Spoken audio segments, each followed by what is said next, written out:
Chapter 7. Cutting from the Dailygraph. 8 August. Pasted in Mina Murray's journal from a correspondent. Whitby. One of the greatest and suddenest storms on record has just been experienced here, with results both strange and unique. The weather had been somewhat sultry, but not to any degree uncomfortable in the month of August. Saturday evening was as fine as ever was known, and the great body of holiday makers set out yesterday for visits to Mulgrave Woods, Robin Hood's Bay, Rig Mill, Runswick, Staithes, and the various trips in the neighborhood of Whitby. The steamers Emma and Scarborough made excursions along the coast, and there was an unusual amount of tripping, both to and from Whitby.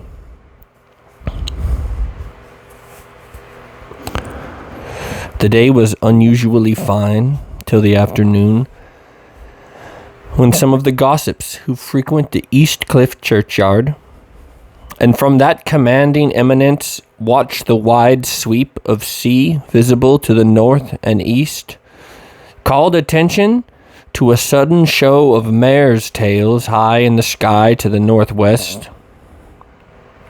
The wind was then blowing from the southwest in the mild degree which in barometrical language is ranked number 2, light breeze.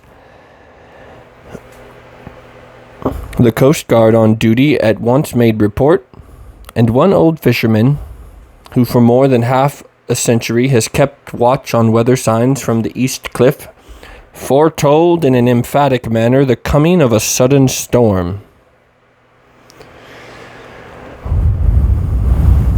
The approach of sunset was so very beautiful, so grand in its masses of splendidly colored clouds, that there was quite an assemblage on the walk along the cliff in the old churchyard to enjoy the beauty.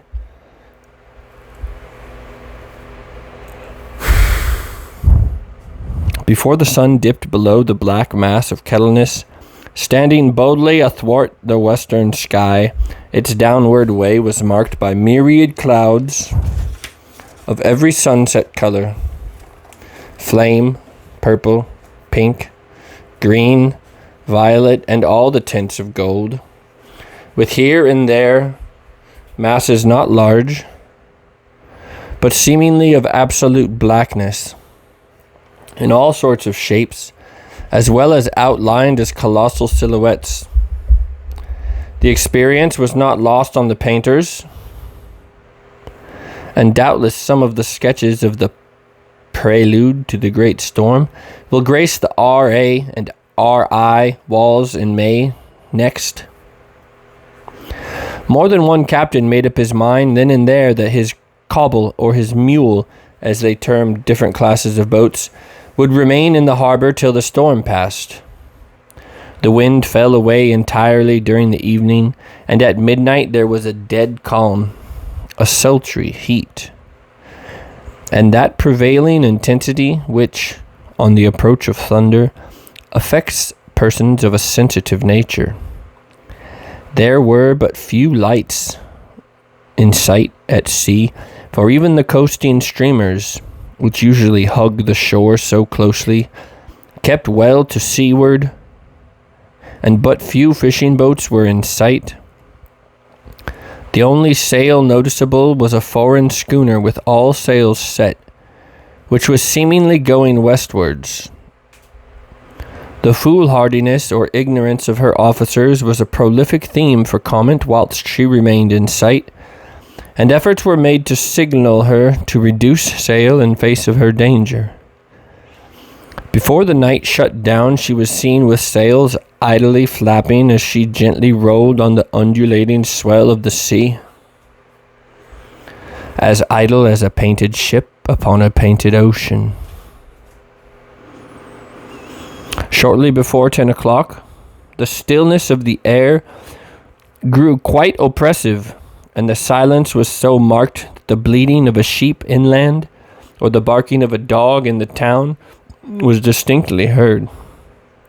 And the band on the pier, with its lively French air, was like a discord in the great harmony of nature's silence.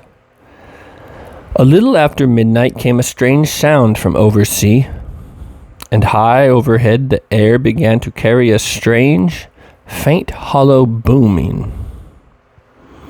Then, without warning, the tempest broke, with a rapidity which, at the time, seemed incredible, and even afterwards is impossible to realize. The whole aspect of nature at once became convulsed. The waves rose in growing fury, each overtopping its fellow, till in a few minutes the lately glassy sea was like a roaring and devouring monster. White-crested waves beat madly on the level sands and rushed up the shelving cliffs. Others broke over the piers, and with their spume swept the lanthorns of the lighthouses which rise from the end of either pier of Whitby Harbour. The wind roared like thunder, and blew with such force that it was with difficulty that even strong men kept their feet, or clung with grim clasp to the iron stanchions. It was found necessary to clear the entire piers from the mass of onlookers, or else the fatalities of the night would have been increased many-fold. To add to the difficulties and dangers of the time, masses of sea fog came drifting inland, white, wet clouds which swept by in ghostly fashion, so dank and damp and cold that it needed but little effort of imagination to think that the spirits of those lost at sea were touching their living brethren with the clammy hands of death. And many a one shuddered as the wreaths of sea mist swept by. At times the mist cleared, and the sea for some distance could be seen in the glare of the lightning, which now came thick and fast, followed by such sudden peals of thunder that the whole sky overhead seemed trembling under the shock of the footsteps of the storm. Some of the scenes thus revealed were of immeasurable grandeur and of absorbing interest. The sea, running mountains high, threw skywards with each wave mighty masses of white foam, which the tempest seemed to snatch at and whirl away into space. Here and there a fishing boat, with a rag of sail, running madly for shelter before the blast. Now and again the white wings of a storm-tossed seabird. On the summit of the east cliff the new searchlight was ready for experiment, but had not yet been tried. The officers in charge of it got it into working order, and in the pauses of the inrushing mist swept with it the surface of the sea. Once or twice its service was most effective, as when a fishing boat with gunwale under water rushed into the harbour, able, by the guidance of the sheltering light, to avoid the danger of dashing against the piers. As each boat achieved the safety of port, there was a shout of joy from the mass of people on shore, a shout which for a moment seemed to cleave the gale and was then swept away in its rush. Before long, the searchlights discovered some distance away a schooner with all sails set, apparently the same vessel which had been noticed earlier in the evening. The wind had by this time backed to the east,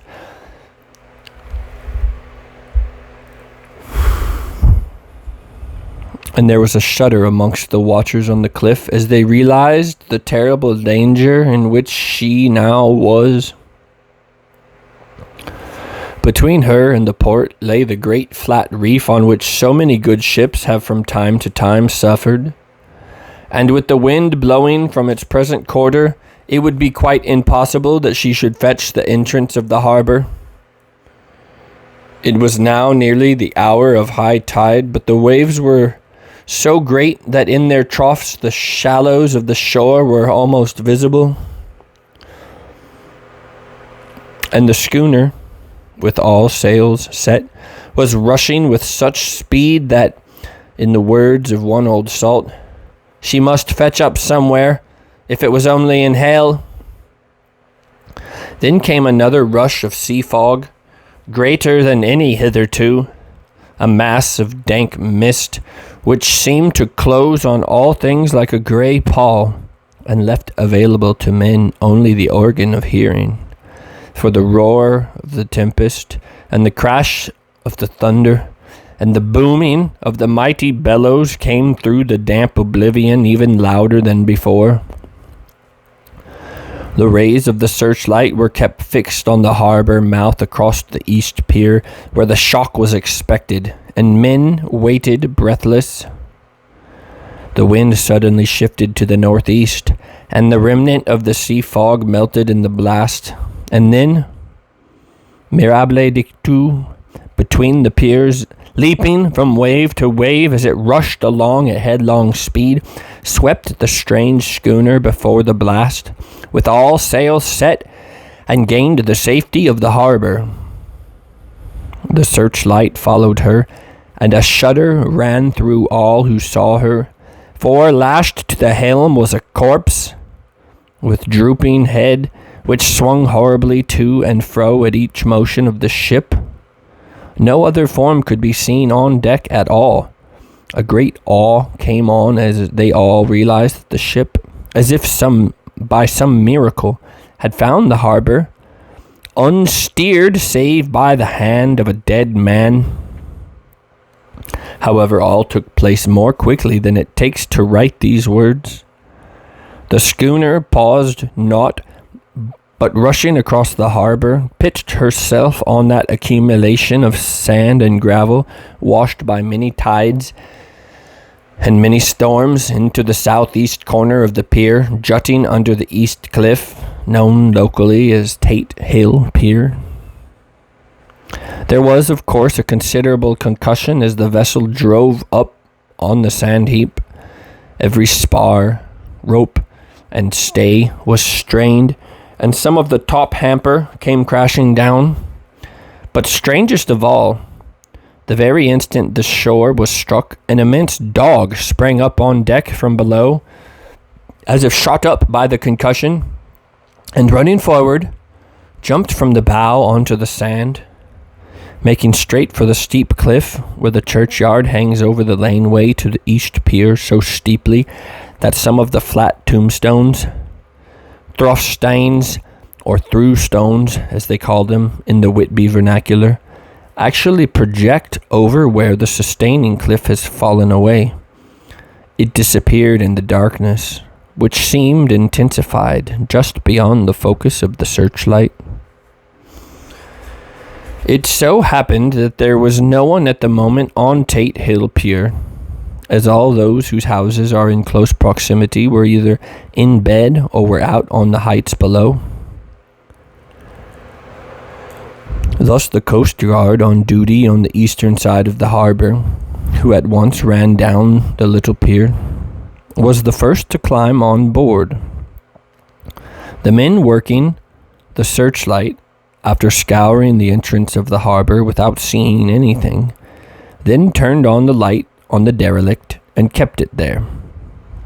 The coast guard ran aft, and when he came beside the wheel, bent over to examine it and recoiled at once as though under some sudden emotion. This seemed to pique the general curiosity, and quite a number of people began to run.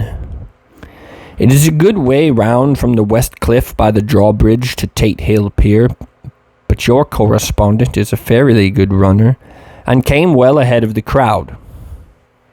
When I arrived, however, I found already assembled on the pier a crowd, whom the Coast Guard and police refused to allow to come on board. By the courtesy of the chief boatman, I was, as your correspondent, permitted to climb on deck. and was one of a small group who saw that the dead seaman whilst actually lashed to the wheel.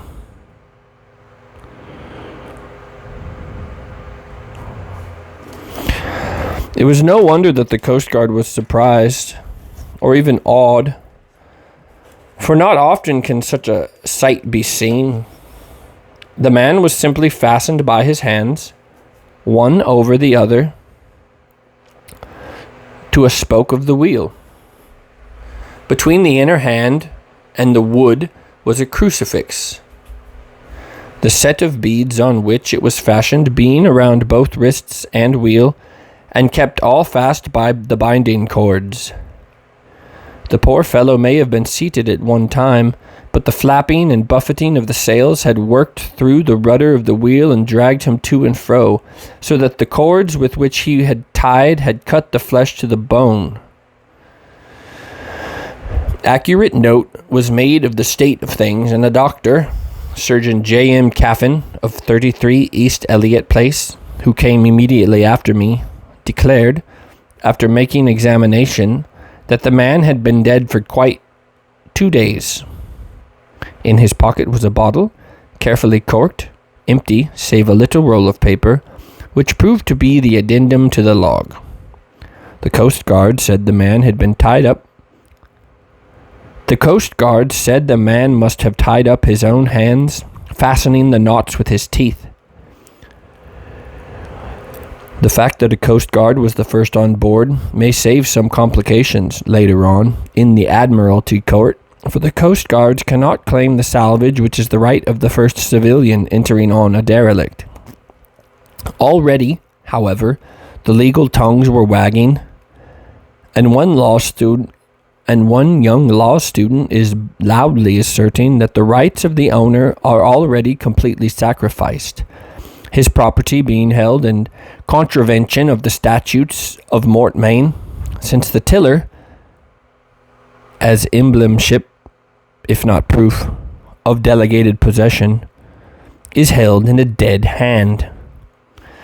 It is needless to say that the dead steersman has been reverently removed from the place where he held his honourable watch and ward till death, a steadfastness as noble as that of the young Casiablanca, and placed in the mortuary to await inquest.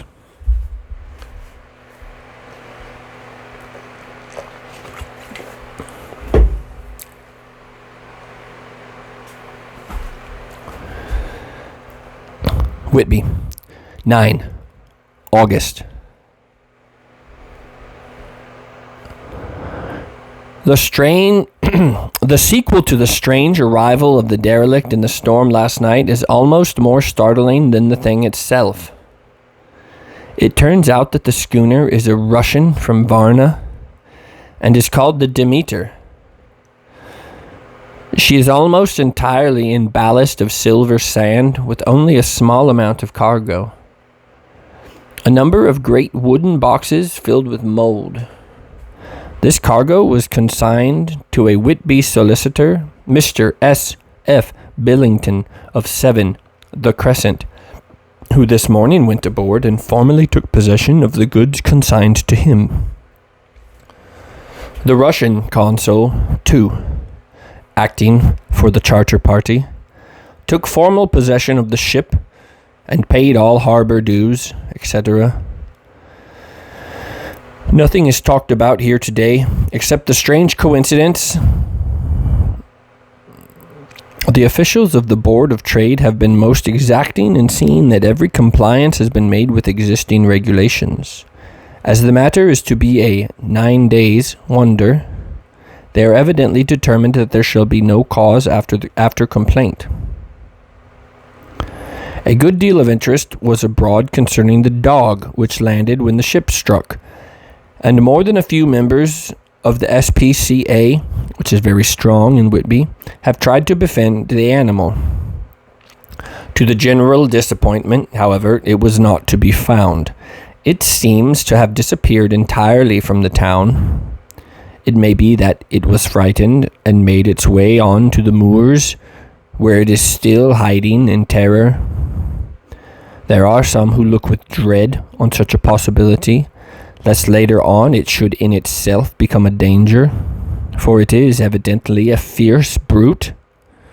Early this morning, a large dog, a half-bred mastiff, belonging to a coal merchant close to Tate Hill Pier, was found dead in the roadway opposite its master's yard. It had been fighting, and manifestly had a savage opponent, for its throat was torn away, and its belly slit open as if by a savage claw. Later, by the kindness of the Board of Trade Inspector, I have been permitted to look over the logbook of the Demeter, which was in order up to within 3 days, but contained nothing of special interest except as to facts of missing men. The greater interest, however, is with regard to the paper found in the bottle, which was today produced at the inquest, and a more strange narrative than the two between them unfold it has not been my lot to come across.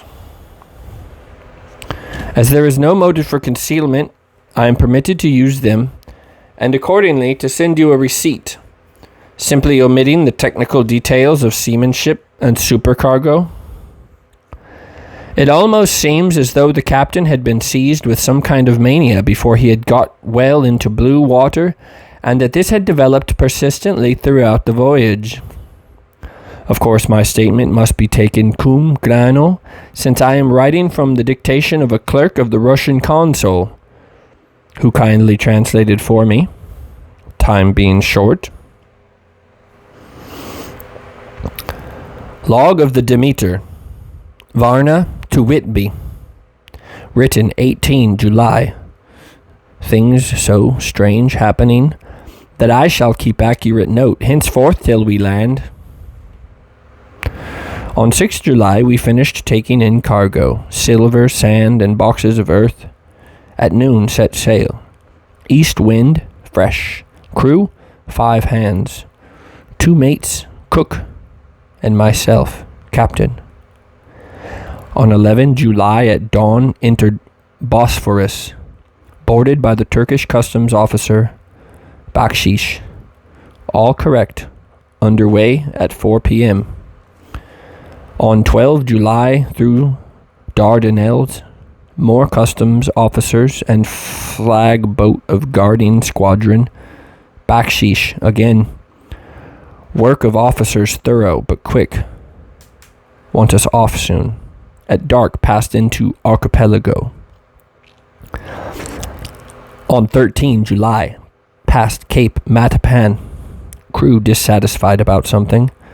Seemed scared, but would not speak out. On 14 July, was somewhat anxious about crew. Men, all steady fellows, who sailed with me before. Mate could not make out what was wrong. They only told him there was something, and crossed themselves. Mate lost temper with one of them that day and struck him. Expected fierce quarrel, but all was quiet. On 16 July, mate reported in the morning that one of the crew, Petrovsky, was missing. Could not account for it. Took larboard, watch 8 bells last night. Was relieved by Abramoff, but did not go to bunk. Men more downcast than ever. All said they expected something of the kind, but would not say more than that there was something aboard. Mate getting very impatient with them. Feared some trouble ahead. On 17 July, yesterday, one of the men, old Garin, came to my cabin and in an awestruck way confided to me that he had thought there was a strange man aboard the ship. He said that in his watch he had been sheltering behind the deck house as there was a rainstorm, when he saw a tall, thin man who was not like any of the crew, come up the companionway and go along the deck forward and disappear. He followed cautiously, but when he got to bows, found no one, and the hatchways were all closed. He was in a panic of superstitious fear, and I am afraid the panic may spread.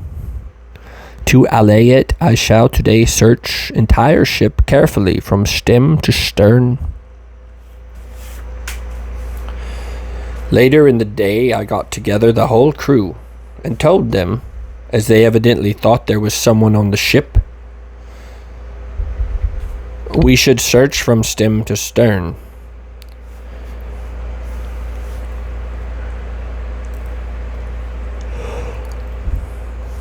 First mate, angry, said it was folly, and to yield to such foolish ideas would demoralize the men.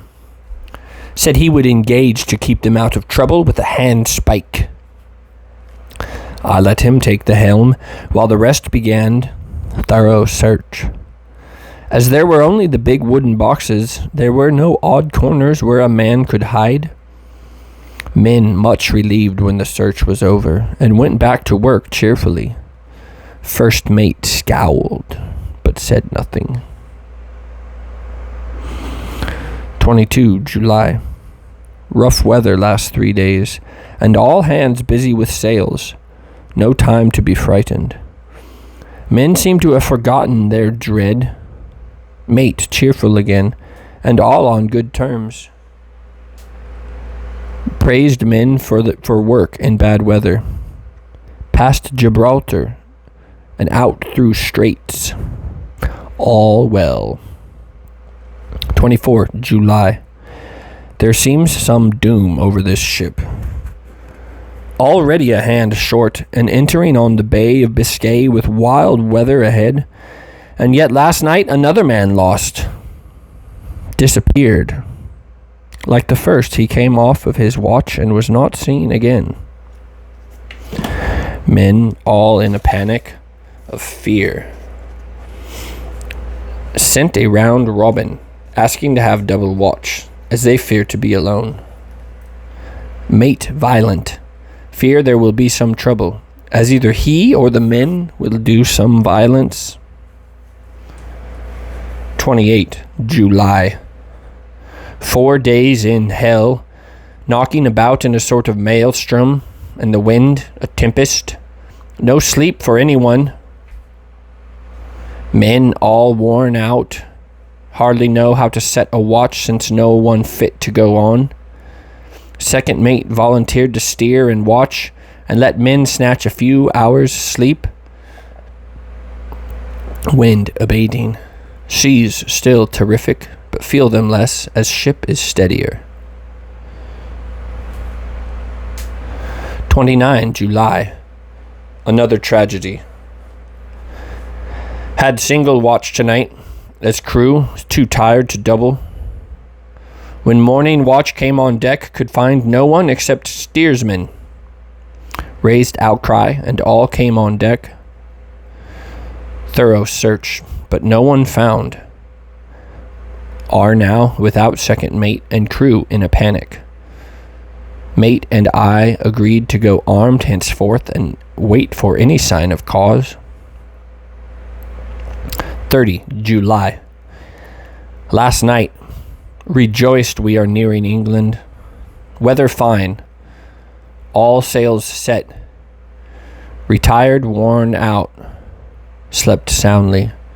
Awakened by mate telling me that both men on watch and steersman are missing.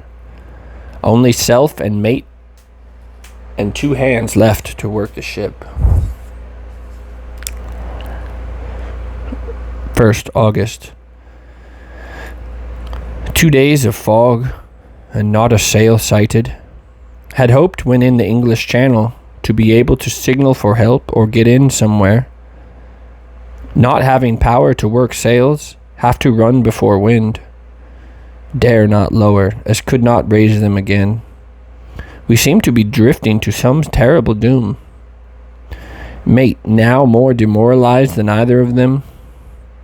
His stronger nature seems to have worked inwardly against himself. Men are beyond fear, working stolidly and patiently with minds made up to worst. They are Russian, he Romanian. 2nd August, midnight. Woke up from a few minutes' sleep by hearing a cry, seemingly outside of my port. Could see nothing in the fog. Rushed on deck and ran against mate. Tells me heard cry and ran, but no sign of man on watch. One more gone. Lord help us. Mate says we must pass Straits of Dover. As in a moment of fog lifting, he saw North Foreland, just as he heard the man cry out. If so, we are now off in the North Sea, and only God can guide us in the fog, which seems to have moved with us, and God seems to have deserted us.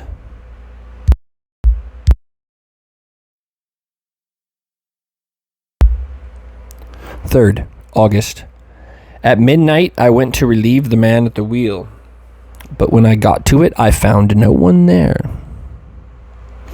The wind was steady, and as we ran before it, there was no yawing. I dared not leave it, so shouted for the mate. After a few seconds, he rushed up on deck in his flannels. He looked wild-eyed and haggard, and I greatly fear his reason has given way. He came close to me and whispered hoarsely, with his mouth close to my ear, as though fearing the very night air might hear. It is here. I know it now. On the watch last night, I saw it. Like a man, tall and thin and ghastly pale. It was in the bows and looking out. I crept up behind it and gave it my knife, but the knife went through it, empty as the air. And as he spoke, he took his knife and drove it savagely into space. Then he went on, but it is here, and I'll find it. It is in the hold, perhaps in one of those boxes. I'll unscrew them, one by one, and see. You work the helm. And, with a warning look and his finger on his lip, he went down below.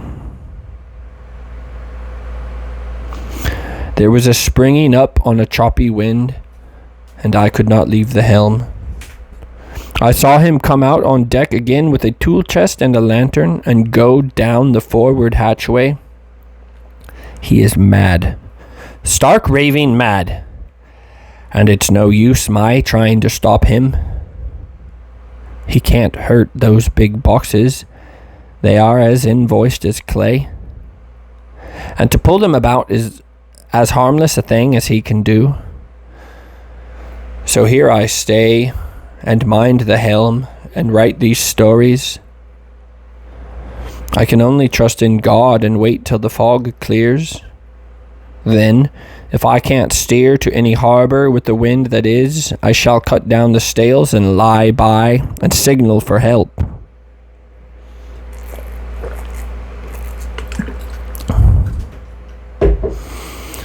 It is nearly all over now. Just as I was beginning to hope that the mate would come out calmer, for I heard him knocking away at something in the hold, and work is good for him. There came up the hatchway a sudden, startled scream, which made my blood run cold, and up on the deck he came as if shot from a gun, a raging madman with his eyes rolling and his face convulsed with fear. "Save me! Save me!" he cried. And then he looked round on the blanket of fog. His horror turned to despair. And in a steady voice, he said, "You had better come too, Captain, before it is too late. He is there. I know the secret now. The sea will save me from him, and it is all that is left. Before I could say a word or move forward to seize him, he sprang on the bulwark and deliberately threw himself into the sea. I suppose I know the secret too, now. It was this madman who had got rid of the men one by one, and now he has followed them himself. God help me. How am I to account for all these horrors when I get to port? When I get to port? Will that ever be?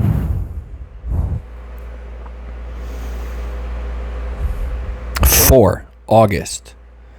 Still fog, which the sunrise cannot pierce. I know there is sunrise because I am a sailor. Why else I know not. I dared not go below. I dared not leave the helm. So here all night I stayed, and in the dimness of the light I saw it. Him. God forgive me, but the mate was right to jump overboard. It is better to die like a man, to die like a sailor in blue water. No man can object. But I am captain, and I must not leave my ship. But I shall baffle this fiend or monster, for I shall tie my hands to the wheel when my strength begins to fail, and along with them I shall tie that which it dare not touch. And then, come good wind or foul, I shall save my soul and my honor as captain. I am growing weaker, and the night is coming on. If we are wrecked, mayhap this bottle be found, and those who find it may understand. If not, well, then all men should know that I have been true to my trust. God and the Blessed Virgin and the saints help a poor ignorant soul trying to do his duty.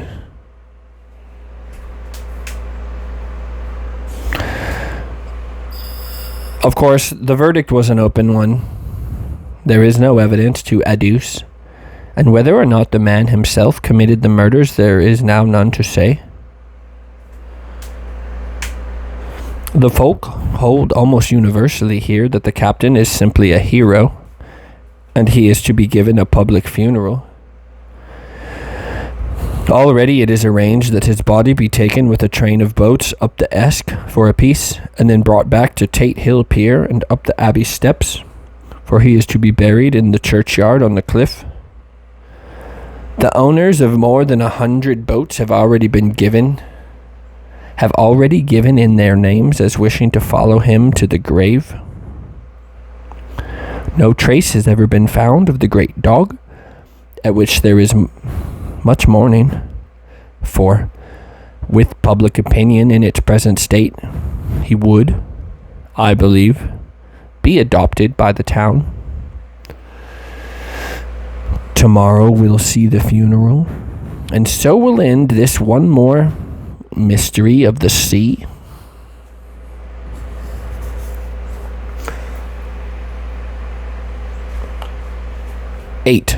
August. Mina Murray's journal. Lucy was very restless all night, and I, too, could not sleep. The storm was fearful, and as it boomed loudly among the chimney pots, it made me shudder. When a sharp puff came, it seemed to be like a distant gun. Strangely enough, Lucy did not wake, but she got up twice and dressed herself. Fortunately, each time I awoke in time, I managed to undress her without waking her and got her back to bed. It is a very strange thing, this sleepwalking. For as soon as her will is thwarted in any physical way, her intention, if there be any, disappears, and she yields herself almost exactly to the routine of her life. Early in the morning, we both got up and went down to the harbor to see if anything had happened in the night. There were very few people about, and though the sun was bright and the air clear and fresh, the big, grim-looking waves that seemed dark themselves because the foam that topped them was like snow forced themselves in through the narrow mouth of the harbor, like a bullying man going through a crowd. Somehow I felt glad that Jonathan was not on the sea last night, but on land. But oh, is he on land or sea? Where is he, and how? I am getting fearfully anxious about him. If I only knew what to do, and could do anything. 10. August. The funeral of the poor sea captain today was most touching. Every boat in the harbor seemed to be there, and the coffin was carried by captains all the way from Tate Hill Pier up to the churchyard. Lucy came with me, and we went early to our old seat, whilst the cortege of boats went up the river to the viaduct and came down again. We had a lovely view and saw the procession nearly all the way up. The poor fellow was laid to rest quite near our seat, so that when we stood on it, when the time came and saw everything, poor Lucy seemed much upset. She was restless and uneasy all the time, and I cannot but think that her dreaming at night is telling on her. She is quite odd in one thing. She will not admit to me that there is any cause for restlessness, or if there be, she does not understand it herself. There is an additional cause in that poor old Mr. Swales was found dead this morning on our seat, his neck being broken. He had, evidently, as the doctor said, fallen back in the seat in some sort of fright, for there was a look of fear and horror on his face that the men said made them shudder. Poor dear old man. Perhaps he had seen death with his dying eyes. Lucy is so sweet and sensitive that she feels influences more acutely than other people do. Just now she was quite upset by a little thing which I did not much heed, though I am myself very fond of animals. One of the men who came up here often to look for the boats was followed by his dog. The dog is always with him. They are both quiet persons. I never saw the man angry, nor heard the dog bark. During the service, the dog would not come to its master, who was on the seat with us, but kept a few yards off, barking and howling. Its master spoke to it gently, and then harshly, and then angrily, but it would neither come nor cease to make a noise. It was in a sort of fury, with its eyes savage and all its hairs bristling out like a cat's tail when puss is on the warpath. Finally the man, too, got angry and jumped down and kicked the dog, and then took it by the scruff of the neck and half dragged and half threw it on the tombstone on which the seat is fixed. The moment it touched the stone, the poor thing became quiet and fell all in a tremble. It did not try to get away, but crouched down, quivering and cowering, and was in such a pitiable state of terror that I tried, though without effect, to comfort it. Lucy was full of pity, too, but she did not attempt to touch the dog, but looked at it in an agonized sort of way.